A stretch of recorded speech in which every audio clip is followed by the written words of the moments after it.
السلام علیکم. مطیع اللہ جان M J T V. آج سپریم کورٹ آف پاکستان میں بلوچستان سے متعلق ایک بڑا کیس، اس کی اپیل ڈاکٹر ماہرنگ بلوچ اور ان کے 5 ساتھی جو تقریباً 7 ماہ سے قید میں ہیں، ان کے حوالے سے بلوچستان ہائی کورٹ نے ایک آرڈر جاری کیا اور ان کی قید کے حوالے سے کوئی ریلیف نہیں دی، جس کے خلاف آج ڈاکٹر ماہرنگ بلوچ اور بلوچ یکجہتی کمیٹی کے 5 رہنما سپریم کورٹ میں اپیل میں آئے اور بڑی مشکل سے یہ اپیل لگی، اور آج وہ اپیل آئینی بینچ نے اپنے سامنے لگا لی. آئینی بینچ کے بڑے دماغ جو آئین کی تشریح کرتے ہیں، وہ انتظامی طور پہ بھی یہ طے نہیں کر سکے کہ یہ جو معمول کی اپیل ہے جس میں کوئی قانون کا اور آئین کا سوال نہیں ہے، وہ آئینی بینچ کے سامنے نہیں لگتا. مگر آج آئینی بینچ جسٹس امین الدین خان کی سربراہی میں 5 ججز نے بیٹھ کے اس اپیل کا جائزہ لیا اور پھر یہ کہا کہ اوہو غلطی ہو گئی، یہ ریگولر بینچ میں بھیج دی جائے. اب وہ ریگولر بینچ میں وہ اپیل لگنے میں مزید کتنا ٹائم لگے گا، اور یہ سارا معاملہ کیا ہے، ڈاکٹر ماہرنگ بلوچ قید کیوں ہیں، ان کے ساتھی کیوں قید ہیں، کس قانون کے تحت قید ہیں، اور بلوچستان ہائی کورٹ نے اس حوالے سے کیا فیصلہ دیا جس کے خلاف یہ معاملہ اب سپریم کورٹ آف پاکستان میں آ گیا ہے. ہمارے ساتھ موجود ہیں ایڈوکیٹ جبران ناصر، معروف قانون دان ہیں اور انسانی حقوق کے لیے انتہائی سرگرم اور سماجی کارکن بھی ہیں. ایڈوکیٹ جبران ناصر، بہت شکریہ. سب سے پہلے تو یہ بتائیں کہ یہ معاملہ کیا ہے، ڈاکٹر ماہرنگ بلوچ اور جو 5 ان کے ساتھی ہیں بلوچستان میں کس جرم کی سزا کاٹ رہے ہیں اور کب سے یہ قید میں ہیں؟ سر، جب یہ مارچ میں واقعہ ہوا تھا جعفر ایکسپریس کا، آپ کو یاد ہوگا ایک دہشت گرد حملہ ہوا تھا، اس میں اس واقعے کے بعد انہیں ڈکلیئر کیا تھا کہ جی کوئی 13 ملیٹنٹس ہیں جو کہ مارے گئے ہیں. مگر جب ہم نے دیکھا ہسپتال میں کوئٹہ کے اندر تو 25 سے قریب لاشیں لائی گئیں. تو بی وائی سی نے یہ سوال کیا کہ جو یہ باقی 12 نامعلوم ہے یہ کون ہے جن کو آپ ان کے ساتھ نتھی کر رہے ہیں، اور ہمیں ان کی لاشوں کی شناخت کرنے دیں، اور کیا یہ کوئی مسنگ پرسنس تو نہیں ہے جب آپ موقع کا فائدہ اٹھا کے ان کو بھی ڈکلیئر کر کے کہ یہ بی ایل اے کے کارکنان تھے، دہشت گرد تھے، ان کو کر رہے ہیں. ان لاشوں کو لینے میں اور میتوں کو لینے میں، چونکہ آپ کو پتہ ہے کہ اب ہر بڑے واقعے کے بعد ریاست میتیں بھی اغوا کرتی ہے، اور میتیں بھی دینے سے پہلے شرائط رکھتی ہے کہ تم ہمارے خلاف کیس نہیں کرو گے، یہ نہیں کرو گے. وہ جو مظاہرے چلے مارچ کے اس تیسرے ہفتے میں، اس کے پیش نظر بی وائی سی کی پوری قیادت پہ باشمول ماہرنگ بلوچ، بیبو بلوچ، گلزادی بلوچ، عبدالغفار صاحب، عمران، صبغت اللہ اور بیبرگ، جو کہ 10 سال سے جو ہے ویل چیئر باؤنڈ ہیں مگر انہوں نے مزاحمت کا راستہ نہیں چھوڑا ہے، ان سب پہ ایف آئی آرز کاٹی گئیں، ہینیس کرائمز کی انسانی دہشت گردی کے تحت کاٹی گئیں، مگر ان کی گرفتاری نہیں کی گئی ایف آئی آر میں. چونکہ جب آپ گرفتاری کرتے ہیں تو آپ کے پاس بیل کا رائٹ فوراً اوپن ہو جاتا ہے. تو ریاست نے فیصلہ کیا کہ ان کو ڈیٹین کرنا ہے پریونٹیو ڈیٹینشن کا استعماری دور کا قانون استعمال کر کے 3 MPO، اور ڈی سی کوئٹہ نے آرڈرز جاری کیے، اور اس آرڈرز کے اندر یہ خلاف ورزی پہلے ہوئی کہ جی یہ فیصلہ حکومت کے کرنے کا ہوتا ہے. The provincial government has to be satisfied کہ کسی انسان نے اتنا امن کو نقصان پہنچایا ہے کہ آپ اس کو بند کریں، مگر یہ فیصلہ ڈی سی صاحب نے اپنی ذاتی حیثیت میں کیا، اور اب یہ روٹین پورے ملک میں بن چکی ہے کہ وائلیشن سندھ اور پنجاب میں بھی ہو رہی ہے. اور یہ اچھا ایک سیکنڈ، یہ MPO ہے کیا 3 MPO؟ اس کو اگر عام زبان میں عام لوگوں کو سمجھائیں تو مینٹیننس آف پبلک آرڈر، نقص امن کے خدشے کے تحت کسی بھی شہری کو یا سیاستدان کو گرفتار کر لیا جاتا ہے 90 دن کے لیے، اور وہ اس سے پہلے کہیں ضمانت کے لیے بھی نہیں اپلائی کر سکتا. یہ کیا معاملہ ہے؟ سر، ایک وقت میں جب ایک MPO آرڈر آتا ہے تو آپ 30 دن کے لیے اسے رکھتے ہیں، مگر میکسیمم آپ اسے آئین کے آرٹیکل 10A کے تحت جو ہے 90 دن تک ایکسٹینڈ کر سکتے ہیں. اور اس کے اندر انیشیلی آپ کے پاس رائٹ ہوتا ہے کہ آپ گورنمنٹ کو ریپرزنٹیشن دیں کہ گورنمنٹ کی باڈیز کو ریویو کریں، مگر عدالتیں 60 کی دہائی سے یہ چیز ہولڈ کرتے ہوئے آ رہی ہیں کہ MPOs کے معاملے میں جہاں آپ کی رائٹ ٹو لبرٹی لی جائے، یہ آپ پہ پابندی نہیں ہے کہ آپ پہلے حکومت کے سامنے جا کے ریویو فائل کریں، آپ ڈائریکٹ 199 کی جوریسڈکشن میں ہائی کورٹ آ سکتے ہیں. اسی طریقے سے جب ماہرنگ کو بند کیا گیا تھا پہلے، تو ان کی بہن نادیہ نے بلوچستان ہائی کورٹ سے رجوع کیا. بلوچستان ہائی کورٹ نے MPO کے میرٹس اور ڈی میرٹس دیکھنے کے بجائے، اس کو دیکھنے کے بجائے کہ قانون کی پاسداری ہوئی کہ نہیں ہوئی ہے، انہوں نے پٹیشن کو کنورٹ کیا ریپرزنٹیشن میں، اور بولا یہ پٹیشن ہم آپ کو اسی حکومت کے پاس بھیج رہے ہیں جس حکومت نے آپ پہ ظلم کیا اور یہ طے کرے گی. اس کے بعد مزید بات یہ کہ ماہرنگ کی حد تک تو ایک MPO آرڈر سرفیس پہ آ گیا، ہمیں پتہ چل گیا کہ اچھا ڈی سی کوئٹہ نے آرڈر پاس کیا ہے. جو باقی یہ رہنما ہے BYC کے، ان کا کوئی اوریجنل MPO آرڈر آج تک منظر عام پہ نہیں آیا. جب دوسری پٹیشن فائل ہوئی بلوچستان ہائی کورٹ میں اور اس میں یہ سوال کیا گیا کہ جو باقی رہنما ہیں ان کو بھی ریلیز کیا جائے، تو بلوچستان ہائی کورٹ نے بغیر MPO آرڈر دیکھے ہوئے، جس کے تحت یہ بند ہیں، کہہ دیا ہم اس معاملے میں انٹرفیئر نہیں کریں گے، حکومت نے جو کیا ہے وہ لیگلی کیا، جو کیا ہے وہ صحیح کیا ہے. یہ کون جج تھے؟ یہ جج صاحب جو ہیں وہ اب ایلیویٹ ہو کے سپریم کورٹ آ گئے ہیں. ایک تو ان میں سے بلوچستان سے، کیا نام ہے ان کا؟ مجھے اس وقت نام یاد نہیں تھے. کاکڑ صاحب کو نہیں؟ کاکڑ صاحب ہی تھے, بریج صاحب تھے اور کاکڑ صاحب تھے. اور مزید اس کے اندر یہ جو امپورٹنٹ بات تھی کہ نہ صرف انہوں نے یہ دیکھنے سے انکار کیا کہ اس کے اندر جو ہے وہ ایکچوئل آرڈرز کی کیا شکیں کیا نہیں ہیں, مگر اس بات پہ بھی نہیں فیصلہ کیا کہ جب آپ نے آلریڈی ایف آئی آرز کاٹی ہوئی ہیں, سبسٹینشیل پینل لا کی پروویژنس کے تحت آپ نے ایف آئی آرز کاٹی ہوئی ہیں, تو آپ نے ان ایف آئی آرز کے تحت ان کو اریسٹ کیوں نہیں کیا ہوا, آپ نے ان کو پریونٹیو ڈیٹینشن میں کیوں رکھا ہے. اور سب سے مذاکرہ خیز بات, اسی سماعت کے دوران جب وہ 30 دن کا پیریڈ پورا ہوا تو حکومت نے آ کے کہا کہ جی ہم نے اب ان کو 30 دن کے لیے اور ایکسٹینڈ کر دیا ہے, اور یہ جو ایکسٹینشن ہے دیکھیں یہ صوبائی حکومت کا فیصلہ ہے, یہ آپ پڑھ لیجیے. یہ بات ہو رہی ہے 2024 کی, یہ بات ہو رہی ہے 2025 کی, 2025 کی اپریل کی بات ہو رہی ہے کہ اپریل کے مہینے میں 18 اپریل کو صوبائی کابینہ نے ایکسٹینشن کر کے ڈاکٹر مہرنگ کی اور باقی جو آپ کے بی وائی سی کے رہنما تھے ان کی ایم پی او کے تحت ایکسٹینشن کر دی ڈیٹینشن کی. مگر مذاکرہ خیز بات کیا تھی, ہیڈنگ پہ لکھا ہوا ہے کہ ہائی کورٹ نے ہمیں کہا ہے کہ مہرنگ کی ریویو ڈیسائیڈ کریں, صرف مہرنگ کی ریویو ڈیسائیڈ کریں. فیصلہ کیا ہے کہ ہم بی وائی سی کے تمام رہنماؤں کی ڈیٹینشن ایکسٹینڈ کر رہے ہیں, ریویو پہ کوئی فیصلہ نہیں ہے. اور جواز کیا دیا ہوا ہے, جواز یہ دیا ہوا ہے کہ لکھپت پاس کے پاس 20 دن کا ایک دھرنا ہوا ہے, اور اس کو جواز بنا کے ان کو مزید اندر رکھنے کی ضرورت ہے. جبکہ جب یہ فیصلہ ہو رہا تھا ان کو ایکسٹینڈ کرنے کا, تب لکھپت پاس کے پروٹیسٹ جو کہ بلوچستان نیشنل پارٹی کا تھا سردار اختر مینگل کا, 74 افراد جو بی این پی کے ایم پی او میں بند تھے ان کو بلوچستان حکومت رہا کر چکی تھی. تو لکھپت پاس کے ایکچوئل پارٹیسپینٹس رہا ہو گئے تھے, مگر اس کو جواز بنا کے ان کا ایم پی او ایکسٹینڈ کیا گیا. اور قانون اور آئین جو کہتا ہے کہ آپ 90 دن سے زیادہ نہیں رکھ سکتے, مہرنگ کو ایم پی او میں 90 دن سے بھی زیادہ رکھا گیا. اگر آپ 22 مارچ سے لے کے 8 جولائی تک کا وقت گنیں گے تو یہ پیریڈ 90 دن سے بھی تجاوز کر جاتا ہے. اور جب یہ ایک اپنا ابیوز آف پاور کا سورس ایگزاسٹ کیا حکومت نے, اس کے بعد ان کی پھر ریمانڈ شروع ہے جو کہ ان پہ ایف آئی آروں پہ گرفتاری ڈالنا شروع ہوئی. اور جب ایف آئی آروں کے اندر ایک ایف آئی آر میں 15 دن کا ریمانڈ ختم ہوتا ہے تو پھر دوسری ایف آئی آر منظر عام پہ آتی ہے, اس کے اندر ریمانڈ ڈالا جاتا ہے. اور اب تک جو ہے ان کا سلسلہ تقریباً ٹل ارلی اکتوبر ریمانڈ میں چلا ہے. اور اب بیلوں کی سماعت کے حوالے سے جو ہے تمام تر کیسز میں آلموسٹ بیلیں فائل ہو گئی ہیں, مگر ان بیلوں کے اوپر آرڈرز نہیں پاس کر رہی. یہ بیلیں کہاں فائل ہوئی ہیں؟ یہ بیلیں مقامی اینٹی ٹیررزم کورٹس کے اندر فائل ہوئی ہیں, جن جن شہروں کے اندر سب سے زیادہ ایف آئی آرز کوئٹہ کے اندر ہیں,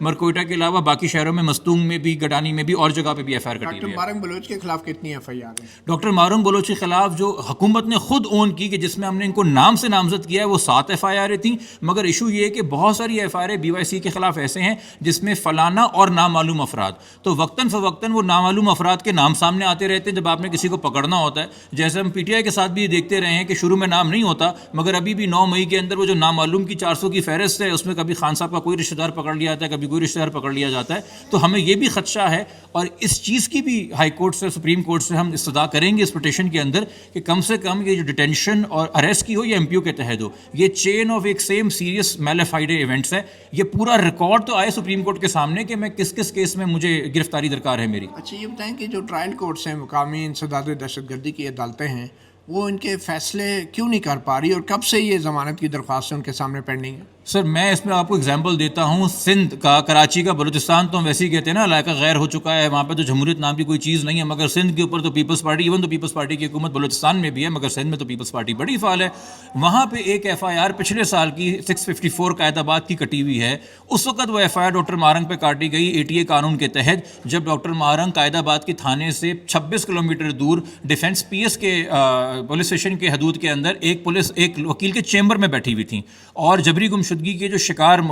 وکٹمز ہیں ان کے لیے لیگل ایڈ کی بات کر رہی تھیں. اس کیس کے اندر 4 بار ایکوٹل ایپلیکیشن کے آرڈر کے لیے فکس ہو چکی ہے. کبھی ریزن آتا ہے کہ جی اسٹینو آج چھٹی پہ ہے, کبھی ریزن آتا ہے کہ برابر والا جج چھٹی پہ ہے, اس کا بوجھ میرے پاس آ گیا ہے, کبھی ریزن آتا ہے کہ APG صاحبہ کہہ رہی ہے انہوں نے مزید دلائل دینے ہیں اس لیے ہمیں ڈیٹ دینے ہیں. ہر دن ہر ہیئرنگ کے اوپر ایک بہانہ کیا جاتا ہے. اب اگر 5 دن کے بعد بھی 5ویں بار یہ لگ رہا ہے ایکوٹل ایپلیکیشن کے اوپر سندھ کے اندر انسداد دہشت گردی کے اندر, اور اگر ہمیں اس پہ فیصلہ نہیں مل رہا جہاں پہ آلریڈی بیل ہم نے لے لی ہے اس کورٹ سے, مگر جیسی ہی وہ بیل کی خبر وائرل ہوئی تو میرے خیال میں کورٹ کے اوپر کسی قسم کا دباؤ اور پریشر آیا, اور کورٹ کو کہا گیا کہ آپ نے مزید ریلیف نہیں دینا. تو اس لیے اب ہر ہیئرنگ کے اوپر ہم جاتے ہیں آرڈر لینے کے لیے, اور جج صاحب بہانہ بتاتے ہیں کہ کیوں آج آرڈر پاس نہیں ہو سکتا. ہائی کورٹ میں آپ گئے اس کے خلاف؟ سندھ ہائی کورٹ میں ہم اس لیے نہیں اس وقت جا سکتے جو کہ ایکوٹل اپلیکیشن کا کوئی آرڈر آئے گا تو ہم اس کو چیلنج کریں گے, اور کرنٹلی ہم ٹرانسفر اپلیکیشن اس وقت اس لیے نہیں لگا رہے بیکاز بہت ممکن ہے کہ یہی جو ہمارے جج ہیں یہ ایڈمنسٹریٹو جج بھی بنیں گے کل کو ATC کے. آپ یہ کہہ رہے ہیں کہ سندھ حکومت بھی اس میں پارٹی بنی ہوئی ہے اور ان کی طرف سے جو سرکار کے وکیل ہیں وہ بھی اس معاملے میں کوآپریٹ نہیں کر رہے ہیں یا فیسیلیٹیٹ نہیں کر رہے ہیں. FIR اتنی مذاقہ خیز ہے کہ جب ہم نے FIR جج صاحب کو پڑھ کے بتائی تو ہم نے کہا سر اس میں انسیڈنٹ آف کرائم کہاں ہے. FIR میں تو یہ لکھا ہوا ہے کہ جو مدعی ہے اس کی جرنل اوپینین ڈاکٹر مہارنگ کے بارے میں کیا ہے کہ ڈاکٹر مہارنگ اپنی زندگی میں کیا کیا کرتی رہی ہیں اور کیا کیا کرتی ہیں. اس میں کوئی انسیڈنٹ ڈیفائن نہیں ہوا اور جو 11 اکتوبر کی اس میں تاریخ لکھی ہوئی ہے اور کلیم کیا ہوا ہے کہ جی یہ کسی قسم کی تخریب کاری کر رہے تھے اور ایک USB لہرائی جا رہی ہے APG کی طرف سے, اس USB کے اندر 11 اکتوبر کی کوئی تقریر بھی موجود نہیں ہے. تو کوئی ایویڈنس نہیں ہے, کوئی انسیڈنٹ نہیں ہے, کوئی ٹائم آف انسیڈنٹ نہیں ہے, کوئی انڈیپینڈنٹ گواہ نہیں ہے آپ, مگر اس کے اوپر بھی کوئی فیصلہ نہیں آ رہا. اچھا آپ یہ بتائیں کہ آپ بلوچستان ہائی کورٹ میں جب گئے ان سارے وہاں معاملات پہ میں اپیئر نہیں ہوا تھا, وہاں پہ کمران مرتضیٰ صاحب اپیئر ہوئے تھے. اچھا تو اس میں آرڈر کیا ہے ویسے جس کے خلاف سپریم کورٹ میں آئے ہیں وہ کیا ہے آرڈر؟ سر آرڈر کے اندر ریزننگ نہ ہونے کے برابر ہے اور میں حیران ہوں کہ یہ اس وقت کے چیف جسٹس بلوچستان کا آرڈر تھا, یہ بھی بہت مذاقہ خیز آرڈر ہے. سر وہ جو سپریم کورٹ ابھی آگے ہاشم کاکڑ صاحب,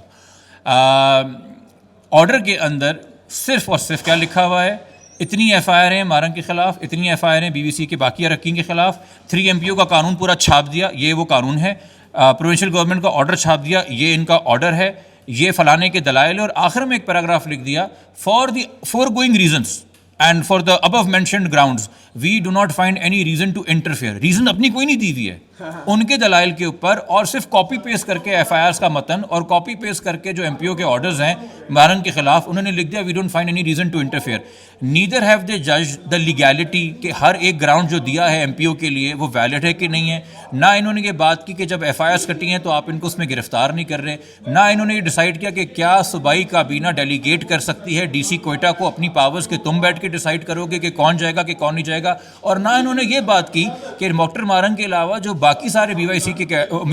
رہنما ہیں ان کے تو MPO آرڈرز ہمارے سامنے نہیں ہیں. تو یہ تمام کرٹیکل کویسچنز آف لا کو چھوڑ کے بس اتنا لکھ دیا we find no reason to interfere, یعنی کہ ہاتھ کھڑے کر لیے, لٹرلی کہتے ہیں نا ہینڈز اپ اور سرنڈر, تو وہ پیراگراف کو پڑھ کے لگتا ہے کہ ججز نے کہا ہم سرنڈر کرتے ہیں. یہ آرڈر کب ہوا تھا بلوچستان ہائی کورٹ؟ یہ آرڈر جو بلوچستان ہائی کورٹ کا ہے یہ پاس ہوا ہے مئی کے مہینے میں. اور آپ یہاں سپریم کورٹ میں کب آئے؟ ہم نے سپریم کورٹ کے اندر یہ فائل کی ہے پٹیشن جون کے فرسٹ ہاف کے اندر. اور جون سے لے کے ابھی تک سپریم کورٹ میں کیا ہوتا رہا؟ جون سے لے کے اب تک یہ سماعت کے لیے کیس نہیں لگا. ہم نے باقاعدہ لیٹرز لکھے چیف جسٹس عیا آفریدی صاحب کو اس حوالے سے کہ ان کیس کو فکس کیا جائے. لاسٹ ویک بھی ہم نے کمپلین کی, چونکہ آپ کو پتہ ہے حالیہ سپریم کورٹ اس بات پہ بڑا فخر کر رہی ہے کہ ہم نے ارلی ہیئرنگ کا سارا مسئلہ اور بیک لاگ کلیئر کر دیا ہے. تو ہم نے کہا ہمارا کیس ابھی تک نہیں لگا. ہم نے اسٹیٹمنٹ بھی دی تھی یہ ریگولر بینچ کا کیس ہے. ہم نے پریئرز کے اندر بھی کوئی قانون کی وائریس چیلنج نہیں کی, کوئی سبسٹینشیل انٹرپریٹیشن آف آئین نہیں سیکھ کی. یہ ایک سمپل DC کا ایگزیکٹو آرڈر ہے جس کو ہم چیلنج کر کے بیٹھے ہیں. اور میں حیران ہوں کہ جو آئینی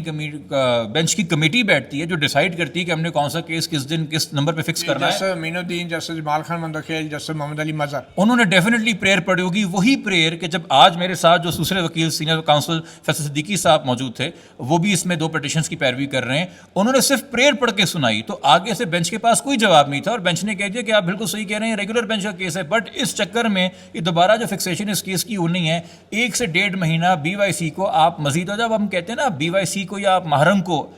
ڈینائی کر رہے ہیں ریلیف, جب بھی آپ کسی عوام کے مقبول لیڈر کو ریلیف ڈینائی کرتے ہیں آپ اس لیڈر کی تمام فالوورز کو ریلیف ڈینائی کرتے ہیں. آپ ان تمام فالوورز کو بتاتے ہیں کہ اگر تمہارے لیڈر کے انسانی حقوق نہیں ہے تو تمہارے بھی انسانی حقوق نہیں ہیں. اگر اس کے رائٹ ٹو لبرٹی اور رائٹ ٹو ڈگنیٹی اور رائٹ ٹو لائف اور فیئر ٹرائل کا رسپیکٹ نہیں کی جائے گی تو تم بھی اپنی خیر بنا لو. تو BYC کے تحت آپ پوری بلوچستان کی یوتھ کو جو کہ لاکھوں کی تعداد میں فالو کرتی BYC کو ایک بہت ہی غلط پیغام دے رہے ہیں جو میرے خیال میں ملک کے لیے استحکام کی علامت نہیں ثابت ہوگا. تو آپ کو لگتا ہے کہ یہ آئینی بینچ نے جان بوجھ کے یہ ایسا کام کیا ہے اور اب مزید تاخیر ہو جائے گی اپیل کے فیصلوں میں، اور اب یہ کیس جائے گا کدھر اور کب تک لگے گا دوبارہ؟ سر دیکھیے، اگر ہم یہ کہیں کہ یہ جان بوجھ کے کام کیا ہے تو پھر تو ہمیں سپریم کورٹ میں پیش ہونے کی ضرورت ہی نہیں ہے، ہم benefit of the doubt Hare stage پہ دیتے ہیں. مگر ہم یہ ضرور کہیں گے کہ اس سطح کے اوپر اس سے زیادہ بہتر اسکروٹنی، اس سے زیادہ بہتر ڈیو ڈیلیجنس ایکسپیکٹڈ ہے. اس طرح کے لیپسز نہیں ہونے چاہیے، چونکہ اس کا خمیازہ جو ہے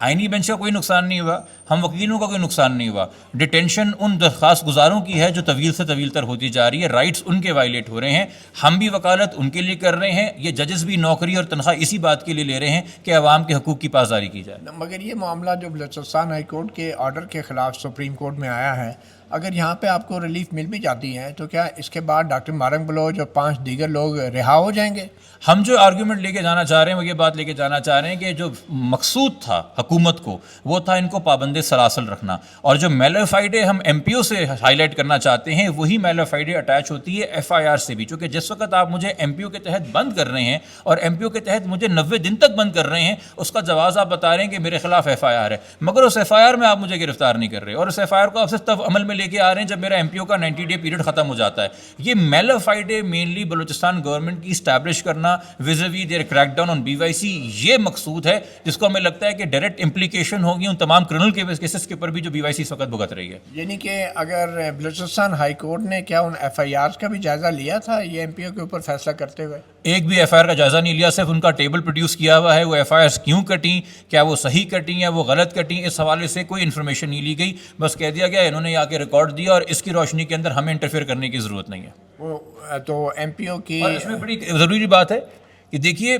آپ جب کوئی ایگزیکٹو آرڈر دیکھتے ہیں، ایگزیکٹو آرڈر جو ہے وہ سیلف سفیشینٹ ہونا چاہیے، اسی کے اندر تمام گراؤنڈز اور جواز لکھنے چاہیے. جو ایگزیکٹو آرڈر ہے اس میں لکپس پاس لکھا ہوا ہے، جو عدالت میں ریکارڈ آ رہا ہے اس میں ایف آئی آرز دی جا رہی ہیں، اس میں لکپس پاس کا ذکر نہیں کیا جا رہا ہے. تو عدالت نے یہ سوال بھی نہیں کیا کہ یہ ایف آئی آرز آپ مجھے کیوں دکھا رہے ہیں جب یہ ایف آئی آرز آپ نے صوبائی کابینہ کے سامنے نہیں رکھی at the time of extension of M P O, یا یہ ایف آئی آرز جو ہیں جو اوریجنل ڈاکٹر مہرنگ کے خلاف ایم پی او آرڈر ہے اس میں مینشن نہیں ہے. تو عدالت ان گراؤنڈز کو جو ایکسٹرینیس ہیں بیکاز اس ایگزیکٹو آرڈر کے ڈومین سے باہر ہیں، ان کو ہم کنسیڈر کر کے کیسے آگے آپ کی بات سن لیں. تو عدالت نے تو یہ آبجیکشن بھی نہیں اٹھایا بلوچستان ہائی کورٹ نے. بلوچستان ہائی کورٹ نے جو فیصلہ نہیں دیا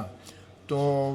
اس کے خلاف آپ سپریم کورٹ میں آئے ہیں، لیکن بلوچستان ہائی کورٹ نے کون سا فیصلہ دیتی کہ آپ کیس جیت جاتے اور ڈاکٹر مہرنگ بلوچ اور ان کے ساتھی رہا ہو جاتے؟ وہ کیا چیز تھی جو آپ بلوچستان ہائی کورٹ سے چاہ رہے تھے؟ اگر یہ صرف یہی فیصلہ کر دیتے کہ ڈی سی کے پاس اختیار ہی نہیں تھا تو یہ کورم نان جوڈس ہو جاتی ساری کارروائی، اور یہ سب سارا کا سارا جو ایم پی او ہے یہ ان کی ڈیٹینشن جو ہے یہ لیگل قرار دے دی جاتی، اور وہ بے شک پھر ان کو ایف آئی آر میں اریسٹ کرتے تو یہ بیل فائل کرتی، مگر انہوں نے اس کے اندر انٹرفیئر نہیں کیا. اگر وہ یہی بات کر دیتے کہ ایف آئی آرس کو ہم دار و بدار نہیں بنا سکتے، آپ نے لکپس پاس کا ریزن دیا، تو لکپس پاس کے اندر تو بلوچستان ہائی کورٹ میں ایک پیرلل پٹیشن جو بی این پی نے فائل کی تھی اس میں سارے لوگ رہا ہو چکے، تو ان کو آپ نے کیسے رکھا ہوا ہے؟ تب بھی یہ ایم پی اوز غیر فعال ہو جاتے اور ان کو رہا کر دیا جاتا. تو یہ ساری ریزنس اس کے علاوہ بھی میں نے آپ کو بتائی ہیں کہ ان کی نا ڈیلیگیشن آف پاورز بھی غلط طریقے سے ہوئی ہے، یہ کورم نان جوڈس آرڈر سے، اور اس کے اندر جو ریزننگ دی گئی. اور سب سے پہلے یہ بلوچستان حکومت تک نے نہیں سوال کیا کہ بیبو بلوچ، گلزادی بلوچ، بیبر بلوچ، صحبت اللہ، عبدالغفار اور عمران، ان کے اوریجنل ایم پی او آرڈرز کہاں ہیں جن کے تحت آپ نے ان کو سب سے پہلے بند کیا تھا؟ بغیر ان کو پڑھے، بغیر ان کو دیکھے کہہ دیا یہ بالکل ٹھیک ہے، اوکے کی رپورٹ ہے. اب یہ بتائیں کہ سپریم کورٹ سے آپ کیا ریلیف چاہ رہے ہیں؟ سپریم کورٹ سے ہم یہ ریلیف چاہ رہے ہیں کہ رول کیا جائے کہ یہ جو 3 مہینے میری ڈیٹینشن تھی یہ غیر قانونی تھی، جو use of power by D C commissioner تھا یہ ابیوز آف پاور تھا، یہ غیر قانونی تھا، اور حکومت کے میلافائڈے نظر آتے ہیں مجھے 90 دن اندر رکھنے کے لیے، اور حکومت نے جان بوجھ کے مجھے ایف آئی آرز میں اریسٹ نہیں کیا اور مجھے ایم پی اوز کے تھرو جو ہے میری رائٹ آف لبرٹی کو ابیوز کیا. اور ٹرائل کورٹ میں جو بیل کی اپلیکیشن ہے ان کے جلد فیصلے کی بھی آپ سپریم کورٹ سے ڈائریکشن چاہ رہے ہیں؟ ہماری تو سب سے پہلے کوشش یہ ہوگی کہ یہ تمام جو اپلیکیشنز ہیں ان کو ساری ایف آئی آرز کا ریکارڈ جو اس صوبے کے اندر بھی اور اگر کہیں اور بھی جو کہ سپریم کورٹ کا ڈومین ہے، پہلے تو ہم یہ اکٹھا کریں نا کہ کہاں کہاں تیاری کر کے بیٹھے ہوئے بی وائی سی کی. یہ ہمیں پرتے کھول کے کیوں بتا رہے ہیں کہ آپ پہلے اس جھنجال سے نکلیں، اس دلدل سے نکلیں، پھر ہم آپ کو دوسری دلدل کا بتائیں گے. تو پہلے یہ سارا ریکارڈ آ جائے، اور پھر اگین مجاز ہے سپریم کورٹ اس معاملے میں کہ دیکھتے ہوئے اگر وہ ڈکلیئر کرتی ہے کہ یہ 90 دن زیادتی ہوئی تھی ان شہریوں کے ساتھ جو پاکستان کے شہری ہیں، تو اس کا ازالہ یہی ہو سکتا ہے کہ پھر ٹرائل کورٹس کو ٹائم باؤنڈ کریں کہ جتنی بیل اپلیکیشنز فائل ہوئی ہوئی ہیں ان کو جلد سے جلد ڈیسائیڈ کیا جائے. اچھا کوئکلی، جو ابھی آئینی بینچ نے مطلب کہ کیس کو ایڈجن کر دیا ہے، اب کتنا عرصہ لگے گا یہ کیس دوبارہ سننے میں؟ سر یہ برڈن سپریم کورٹ کا ہے، یہ برڈن ہمارا نہیں ہے. ان کو تو آج ہی فائلیں لوٹا دینی چاہیے اور جو کمیٹی ریگولر بینچ کی ان کے پاس چلے جانی چاہیے. اور ریگولر بینچ کو اس بات کا خیال ہونا چاہیے کہ یہ پٹیشنز 6 مہینے سے فائل ہوئی ہوئی ہیں اور یہ فنڈامنٹل رائٹ ٹو لبرٹی کو چیلنج کر رہی ہیں. تو یہ پہلی فرصت کے اندر ان کو لگا دینا چاہیے. اگر ہم اس چکر کے اندر 1 مہینہ 2 مہینہ اور ضائع کریں گے, اور آج ہم نے آرڈر میں ریکویسٹ کر کے لکھوایا بھی ہے کہ کاؤنسلس کی ریکویسٹ ہے کہ ہمیں ارلی ہیئرنگ دی جائے. کب تک آپ سمجھتے لگے؟ وی ایکسپیکٹ کہ ود ان نومبر ہمیں اس کی ہیئرنگ مل جانی چاہیے. اس سے اگر زیادہ یہ معاملہ گیا تو یہ آلریڈی بہت ذاتی ہو چکی ہے, مزید اس میں ذاتی ہوگی. تھینک یو, بہت شکریہ.